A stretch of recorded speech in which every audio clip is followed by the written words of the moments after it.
Hello guys, welcome to the सीबल्स। So guys, आज हम अपना टॉपिक करने जा रहे हैं थ्योरी ऑफ इंडेक्स नंबर। और एक ये अच्छा टॉपिक है, इसमें आपको 2 से 3 क्वेश्चन एग्जाम में पूछे जा सकते हैं। तो चलिए शुरू करते हैं। बेसिकली इंडेक्स नंबर्स होते क्या है, इनको हम कैसे निकालते हैं, इसके बारे में हम इस चैप्टर में पढ़ेंगे। आप सभी ने पढ़ा ही होगा। सपोज़ करो आप किसी बाज़ार में जाते हो और आप काफ़ी देर के बाद बाज़ार में गए। जो चीज़ आपको पहले मिलती थी 10 रुपये की, वो अभी उसका रेट बढ़ के 20 रुपये हो चुका है। और कुछ चीज़ें थी जिनका रेट पहले 20 रुपये था, अब वो सस्ती होके आपको 10 रुपये में मिलती हैं। ठीक है। और आप सभी का जो भी चीज़ें सामान लेके आते हैं, आप सभी का जो रिकॉर्ड है अपने घर वालों को बताते हैं कि ये पहले इतने की मिलती थी हमें, अब इतने की मिल रही है। मतलब आप क्या कर रहे हो, जो अभी अपनी चीज़ें जो सामान जो लेके आए हो उनको आप कंपेयर कर रहे हो उनके प्राइजेस किसके साथ, जो पहले हुआ करते थे। ठीक है। कोई पहले जो ईयर पहले कोई साल हुआ करते थे उनके साथ आप कंपेयर कर रहे हो, और जो अभी आप निकाल रहे हो उससे आपको कुछ और रिजल्ट मिल रहा है। इन सभी को जब हम निकालते हैं हम एक इंडेक्स में, तो उसको हम क्या बोलते हैं, इंडेक्स नंबर। ठीक है।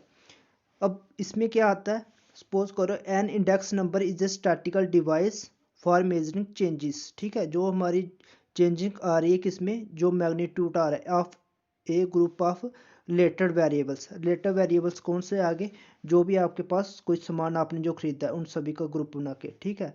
उन सबको हम क्या बोलते हैं, इंडेक्स नंबर। ठीक। आगे क्या आता है, it represent the general trend of diverging ratios from which it is calculated. Generally represent करता है किसको, एक जनरल ट्रेंड हमारा जिसमें डाइवर्ज कर रहे हैं रेशोज को। ठीक है। उसको हम कैलकुलेट करने के लिए। और ये मेजर करता है किसका, एवरेज चेंजेस का। ये याद रखना, average changes in the group of related variables over two different situations. Situations हमारी क्या आ जाएंगी, सपोज करो पहले 2016 हुआ करता था, अब हमारा 2020 हो गया। ठीक है। पहले सिचुएशन कुछ और थी, 2020 में सिचुएशन कुछ और हो चुकी है। ठीक है। अब हम क्या करते हैं, मेजर चेंजेस किसकी, एवरेज चेंजेस निकालते हैं, जो भी हमारे ग्रुप का डाटा लिया हुआ है उसका। ठीक है। कन्वेंशनली हम इंडेक्स नंबर को किस में रिप्रेजेंट करते हैं, हम परसेंटेज में रिप्रेजेंट करते हैं। ठीक है। देन हमारे पास आ जाता है आगे, जो भी हमारे पास 2 पीरियड होंगे, the period with which the comparison is to be made, उस पीरियड को हम क्या मान के चलते हैं, बेस पीरियड मान के चलते हैं। ठीक है। सपोज करो अब मैं किसी अपनी जीडीपी कंपेयर कर रहा हूँ। ठीक है। अब मैं बोल रहा हूँ कि मेरी इस मंथ की जीडीपी आई मेरी क्या 7 पॉइंट समथिंग कुछ आ गई। ठीक है।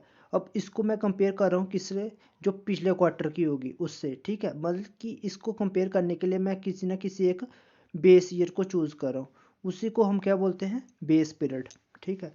जनरली हम इसकी वैल्यू क्या रखते हैं, स्टार्टिंग में 100 रखते हैं, ताकि ये चीज़ों को हमें आसानी से पता लग जाए कि कितनी इंक्रीज़ हो रही है या फिर कितनी परसेंटेज डिक्रीज़ हो रही है। ठीक है। The index number of any period is in proportion with is. ठीक है। इंडेक्स नंबर है, इसके प्रपोर्शन में हम निकालते हैं। सपोज करो अगर मेरा इंडेक्स नंबर अभी बता रहा है कि 250 है, इसका मतलब क्या हुआ कि मेरी जो वैल्यू है वो कितनी बढ़ चुकी है, 2.5 टाइम्स बढ़ चुकी है किसकी, बेस पीरियड, जो कि मेरा क्या था, 100 था। आगे इसके बाद हमारा आ जाता है, कुछ 2 टॉपिक्स आ जाते हैं इसी के अंदर छोटे छोटे। प्राइस इंडेक्स नंबर क्या होता है और क्वांटिटी इंडेक्स नंबर क्या होता है।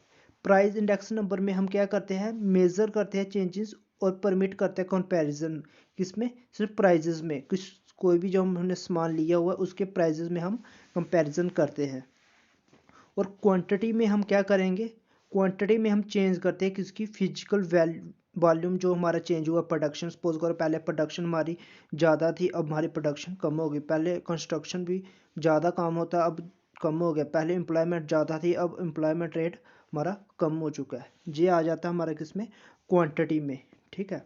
अब हम जो मेन टॉप फोकस कर रखेंगे अपना, वो हम रखेंगे प्राइस पे। ठीक है। अब आ जाता है कि हमारा कंस्ट्रक्शन कैसे करनी है हमने इंडेक्स नंबर की।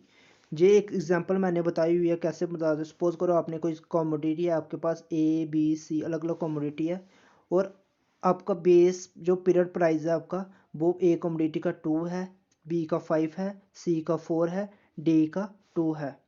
और जो अभी करंट पीरियड प्राइस है इनके वो बढ़ के इसका 4 हो चुका है, 5 से 6 हो चुका है, और 4 का 5 हो चुका है, और 2 का 3 हो गया। अब आपने निकालनी है परसेंटेज चेंज। परसेंटेज चेंज कैसे निकालोगे? जो आपका करंट प्राइस क्या आ रहा है, 4 आ रहा है, और बेस प्राइस पीरियड का क्या था, 2 आ गया। अब इसमें निकालोगे तो आपको ऑटोमेटिकली मिल जाएगा, कितना आ गया आपका जे, पहले जे आपको दिख रहा होगा कितना आ गया, 100%, इसका डबल हो चुका, मीन्स कि इसके 100% चेंज आ चुका हुआ है। ठीक है, अब 5 से आपका 6 हो चुका है, एट आपको सीधा दिख रहा है 5 से 6 होना, मीन्स कि आपका 20% चेंज आ चुका है। और 4 से 5 हो चुका है, मीन्स कि इसमें भी क्या आ रहा है आपका 25% चेंज हो चुका है। 2 से 3 हो चुका है आपका, मीन्स कितना हो गया आपका 50% चेंजेस आ चुकी है। ठीक है, ये सारी हमारा क्या आ जाता है चेंजेस कि हमने कैसे कैसे इंडेक्स नंबर को ड्रा करना है। अब परसेंटेज चेंजेस डिफरेंट आ रही है हमारी, हर एक कमोडिटी के लिए अलग अलग आ रही है। और रिपोर्ट करना, सपोज करो मेरे पास एक कमोडिटी है, उसको मैं रिपोर्ट करूंगा, इसकी परसेंटेज इतनी आ गई, वो हमें क्या करेगी, एंड में कंफ्यूजन डालती रहेगी। अलग अलग कमोडिटी के लिए मैं अलग अलग परसेंटेज चेंजेस निकालते रहूँगा, तो एक काफ़ी लंबी लिस्ट बन जाएगी जो कि बाद में मुश्किल होगा बनाने के लिए। ठीक है, अब हम क्या करते हैं इसमें, इट विल सपोज, यही बताया कि इट हैपन्स व्हेन कमोडिटी हमारे पास ज़्यादा होगी, तो it is common in a real market, जो कि सिचुएशन में होता है जनरली। तो हमारी क्या होगी, हमें प्रॉब्लम होगी परसेंटेज चेंजेस निकालने में सभी की। तो हम क्या करते हैं, एक प्राइस इंडेक्स रिप्रेजेंट करते हैं इन चेंजेस को एक सिंगल न्यूमेरिकल मेजर में निकालने के लिए। ठीक है, उसको हम क्या करते हैं, उसी को हम क्या बोलते हैं, इंडेक्स नंबर्स बोलते हैं। अब इनको ड्रा करने के लिए भी हमारे पास दो अलग अलग मेथड्स आ जाते हैं। हम क्या करते हैं, बाय एग्रीगेट मेथड आ जाता है, बाय एवरेजिंग रिलेटिव मेथड। अब एग्ज़ाम में आपको ये सब तो नहीं पूछेंगे कि बताओ एग्रीगेट मेथड से आपको क्वेश्चन कोई सॉल्व करने को दे दे। आपको सिंपल ये पता होना चाहिए कि होता क्या है। एग्रीगेट मेथड में क्या होगा आपका, सपोज करो जो अभी मैंने बताया, आपका करंट का हमें ये दिया हुआ है प्राइस, और बेस का हमारा बेस पीरियड का आ गया जहाँ पे प्राइस, इससे जो हमारा एवरेज निकलेगा सभी का निकाल के, वो हमारा क्या आ जाता है एग्रीगेटिव मेथड। अब हम क्या करते हैं कि एग्रीगेट मेथड निकाल तो लेते हैं, बट हमें इससे हमारा जो वेट निकलता है वो अनवेटेड रहते हैं, हमें सही प्राइस का पता नहीं चलता। तो हम क्या करते हैं कि वेटेड एवरेज मेथड निकालते हैं। उसमें हम क्या लेते थे कि इनकी क्वांटिटीज़ हम कितनी कितनी ले रहे हैं उसके हिसाब से लेते हैं। ठीक है, हम इसमें क्या आ जाता है, वेटेड एग्रीगेटेड प्राइस इंडेक्स निकालते हैं। इसमें हम क्या करते हैं, प्राइस के साथ साथ जितनी हमें क्वांटिटी की ज़रूरत है वो भी हम लेते हैं। ये आ जाएगा हमारा बेस पीरियड का प्राइस, और बेस ईयर में हमारी क्वांटिटी इतनी थी, अब करंट ईयर का प्राइस आ गया, और करंट ईयर का प्राइस हमारा इतना आ चुका है। ठीक है, इसका हम समीशन निकाल के जो हमारी परसेंटेज चेंज आ रही है 100 से, सपोज करो पहले 100 था, अब मेरी आ रही है 149, तो मेरी चेंज कितनी आ जाएगी 49% की। ठीक है, सेम नेक्स्ट वाला भी हमारा एवरेजिंग रिलेटिव मेथड पे भी हम क्या करेंगे, वेटेड लेंगे। ठीक है, इसमें हम अर्थमेटिक मीन का यूज़ करते हैं। अब इनके मेथड बहुत बड़े बड़े हैं, निकालने के लिए कैसे निकालते हैं वो आपको पेपर में नहीं पूछेंगे, आपको सिंपली पूछेंगे कि इंडेक्स नंबर के कौन कौन से मेथड्स होते हैं। ठीक है, अब एक नोट आपने याद रख लेना है कि an index number become a weighted index number कब बन जाता है, when the relative importance of items की। ठीक है, अब रिलेटिव आइटम्स की जो इंपॉर्टेंस है वो भी हम साथ में लेके चलें, तो अब हमारा कौन सा बन जाता है, वेटेड इंडेक्स नंबर बन जाता है। नेक्स्ट जो हमारा टॉपिक आता है, सम इम्पॉर्टेंट इंडेक्स नंबर्स, जो कि आपके सिलेबस में बताए हुए दोनों, होलसेल प्राइस इंडेक्स क्या होता है और कंज्यूमर प्राइस इंडेक्स क्या होता है। अब इसमें भी हमारा क्या आ जाता है, थोड़ा सा एक डिफरेंस आ जाता है इनमें कि क्या क्या होता है। ये जनरली हम निकालते हैं, इन्फ्लेशन निकालने के लिए हम यूज़ करते हैं कि हमारी कंट्री में कितनी इन्फ्लेशन है, कितनी डिफ्लेशन हो रही है। पहले हम पढ़ेंगे होलसेल प्राइस इंडेक्स।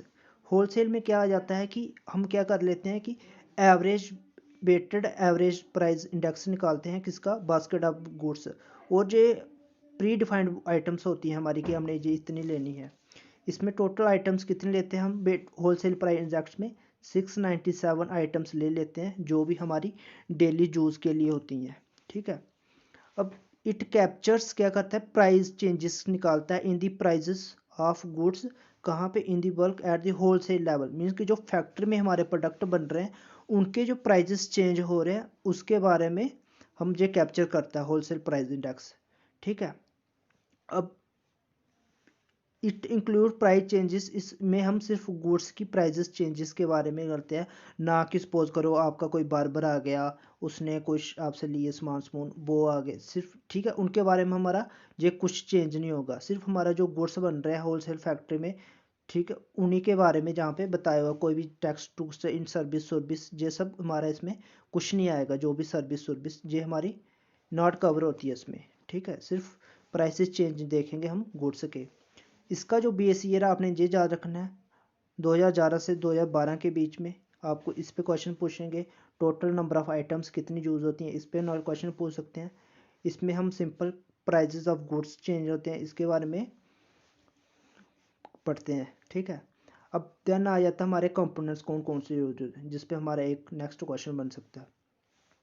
कंपोनेंट्स इसमें जनरली 3 होते हैं, एक तो प्राइमरी कंपोनेंट आ जाएगा जिसकी वेटेज हमारी टोटल कितनी वेट कितना होता है 22.6% होता है। इसमें दो टाइप्स की आइटम्स आ जाते हैं हमारे, फूड और नॉन फूड।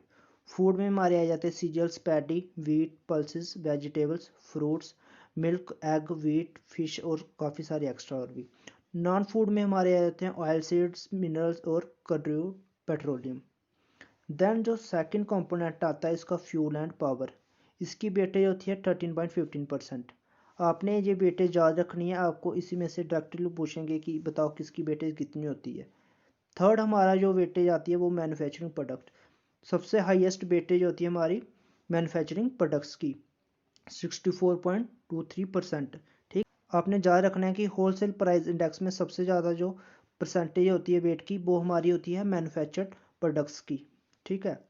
एक जिस पे टॉपिक आपका एक इस पे आपका न्यूमेरिकल बन सकता है।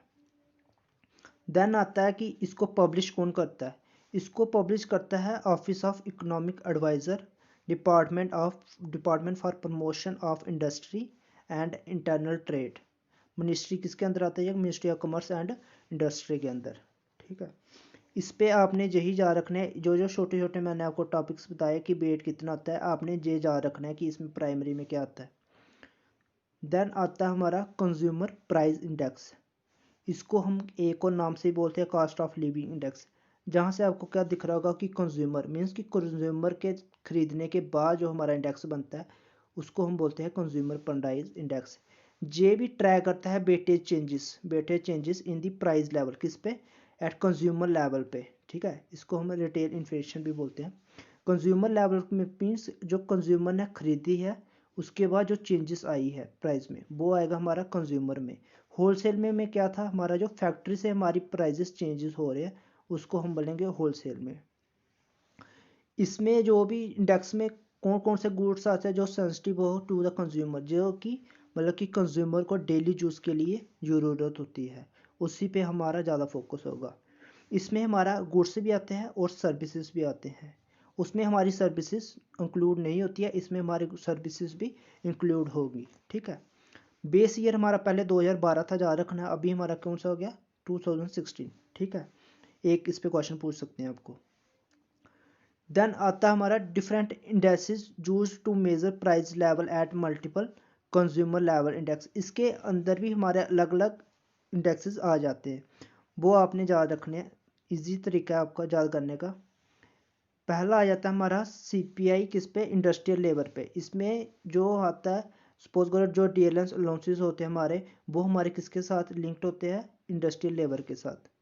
और सीपीआई हमारा एग्रीकल्चर लेबर में क्या आ जाता है, नरेगा में बेजिस है वो हमारा किसके साथ लिंक है, सीपीआई एग्रीकल्चर लेबर के साथ। थर्ड है इसमें आ जाता है सीपीआई रूरल लेबरर्स, ठीक है। ये तीनों को कौन पब्लिश करता है, आपने इसका बारे में जा रखना है कि पब्लिश कौन करता है इन तीनों को, labour bureau, ministry of labour and employment. इस पे आपका न्यूमेरिकल बन सकता है। देन फोर्थ हमारा आ जाता है सीपीआई रूरल, अर्बन और कंबाइंड। इनको जो पब्लिश करता है वो हमारा कौन करता है, एनएसओ करता है। पहले हमारा आता था सीएसओ, अब इसका नाम चेंज होकर हमारा क्या हो गया, NSO। NSO में क्या आएगा हमारा, नेशनल स्टैटिकल ऑफिस। ठीक है, ये छोटे छोटे टॉपिक इन्हीं में से क्वेश्चंस बनेंगे कि बताओ हमारा CPI का बेस ईयर क्या है, इसमें गुड्स और सर्विस किस में आती हैं, हमारा CPI में कौन कौन से इंडेक्सेस आते हैं, इनको कौन पब्लिश करता है। इसके बाद हमारा आ जाता है कंपोनेंट ऑफ CPI। जैसे हमारे होलसेल में WPI में हमारे कंपोनेंट्स है 3, इसमें भी हमारे अलग अलग कंपोनेंट आ जाते हैं। इसमें जो कंपोनेंट आएगा पहला, फूड बेवरेजेस एंड टोबैको, इसकी जो वेटेज है वो सबसे ज़्यादा होती है। ये आपने याद रखना है कि सबसे ज़्यादा वेटेज किसकी होती है, 45.86 फूड बेवरेजेस एंड तम्बाकू। उसमें जो हमारी फूड की थी वो टोटली 23 के अराउंड थी। इसमें जो हमारी वेटेज है वो सबसे ज़्यादा यूज़ होती है, क्योंकि कंज्यूमर को सबसे ज़्यादा क्या चाहिए होता है, फूड वगैरह चाहिए होते हैं, बेवरेजेस, इन पे जो वो ज़्यादा खर्च करता है, तो इसकी वेटेज भी हमारी क्या सबसे ज़्यादा रखी जाती है इंडेक्स में निकालने के लिए। देन सेकंड आ जाता है हमारा पान, टोबैको या इंटॉक्सिकेंट्स परसेंटेज 2.38% वेटेज रखी जाती है। देन क्लॉथ आ जाता है, वेडिंग एंड फुटवेयर, इनको ज़्यादा ज़रूरत होती है, इसकी वेटेज आ जाती है 6.53। हाउसिंग की ज़रूरत होती है 10.07%। फ्यूल एंड लाइट, इसकी आ जाती है हमारी 6.84। देन अदर मिसलेनियस आ जाती है हमारी, उनकी आ जाती है 28.32। ठीक है, ये आपने सभी की याद रखनी है कि कौन कौन सी कितनी परसेंटेज वेटेज है इनकी। ये आपको डायरेक्टली पूछेंगे कि CPI में सबसे ज़्यादा वेटेज किसकी होती है। देन इसके बाद मैंने एक छोटा सा इनके बीच में एक कंपैरिजन बनाया हुआ है, इस पे भी आपको कुछ ना कुछ पूछ सकते हैं। CPI मेज़र करता है हमारा इन्फ्लेशन किस पे, रिटेल लेवल पे, मींस कंज्यूमर लेवल पे। उसमें हमारा CPI किस में, WPI में हमारा इन्फ्लेशन किस पे, होलसेल लेवल पे मेज़र होती है। और जनरली हमारी इन्फ्लेशन हम इसी से निकालते हैं, WPI से।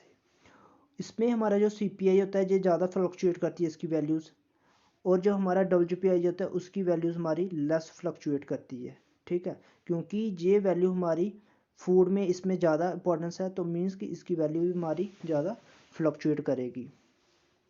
ये करता है कंज्यूमर लेवल डाटा। ठीक है, एंड दस मोर सेंसिटिव, क्योंकि इसमें कंज्यूमर का हमारे पास डाटा होता है, इस पर हमारा लेस सेंसिटिव। इसमें क्योंकि हमारे पास कंज्यूमर का कोई डाटा नहीं होता, हमारा इसमें होलसेल फैक्ट्री पे, फैक्ट्री लेवल पे वो चलता है। इसमें सर्विसेज हमारी, इसमें उल्टा लिख दिया मैंने, इसमें सर्विसेज हमारी कवर्ड होंगी, इसमें हमारी सर्विसेज नहीं कवर होंगी। ठीक है, नॉट कवर्ड। इसका जो बेस ईयर अभी रिवाइज होकर 2016 हो गया, इसका जो बेस ईयर है 2011-12 ही है। इसमें इन्फ्लेशन बढ़ती है हमारी CPI से, और इन्फ्लेशन इससे घटती है हमारी WPI से। मैक्सिमम वेटेज है जो हमारी, वो ये इस साइड आना था और ये इस साइड आना था।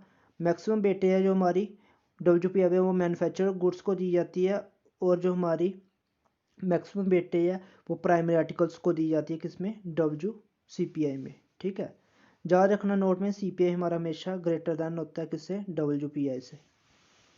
ठीक है, जे आपको क्वेश्चंस पूछे जा सकते हैं इसमें से, तो आपने इतने पढ़ना है, इस पर कोई भी आपको न्यूमेरिकल अलग से नहीं आएंगे, कोई टेबल ड्रा करो, कोई कुछ नहीं, आपको इन्हीं में से पूछेंगे कि बताओ कौन किससे इन्फ्लेशन बढ़ती है, किसका बेस ईयर क्या है, किस में हमारा मैन्युफैक्चरिंग में कितनी परसेंटेज होती है, किसको मैक्सिमम वेटेज दी जाती है। ये सब आपने देखना है इसमें। आई होप आपको समझ आ गया होगा कि आपने इसमें क्या क्या पढ़ना है। Okay, thank you.